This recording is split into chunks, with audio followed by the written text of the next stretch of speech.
ዛሬ የመጣሁበት ቪዲዮ ደግሞ እነዚህን ሁለት ወጣቶችን በጣም በደንብ ለማመስገን ነው። ስስቅ ሲጫወት ሙዚቃ አስተማ ነው የምታውቁኝ። ለማንኛውም ጆን ዳንኤል እና እንዲሁም ደግሞ አዶናይ የሆነት እየሰሩት ያሉት ስራ በጣም ነው የሚያስደንቀው። ወዛልፎ የወጣቱ ርብርብ እኔ ሄጄ አጎርሳለሁ፣ እኔ ሄጄ እንደዚህ አደርጋለሁ፣ እኔ ለወገኖች እደርሳለሁ እያሉ ያሉት በቃ እንዴት ኢትዮጵያዊነት እንዴት እንዲያምራል መሰላችሁ። እዚህ ጋር እንደምታዩት ደግሞ ወንድማችን አዶናይ ስብሰባ እያደረገ የተለያዩ ልብሶችን ጫማዎችን ለመሄድ ዝግጅቱን እያደረገ ነው።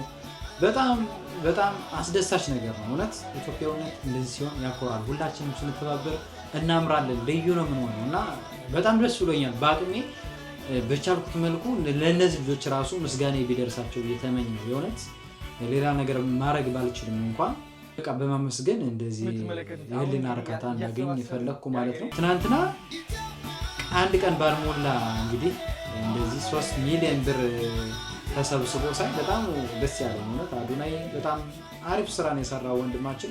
በርታልን። በጣም ደስ ይላል። እንግዲህ ደጋግ ወገኖቻችን ደግሞ እንግዲህ ለእንደዚህ አይነት ራብ ደግሞ እንዳይጋለጡ ፈጣሪ አምላክ አሁኑንም ደግሞ በቃችሁ ይበላችሁ እላለሁ። ወዳችኋለሁ። ዳብዱቢ ነበር።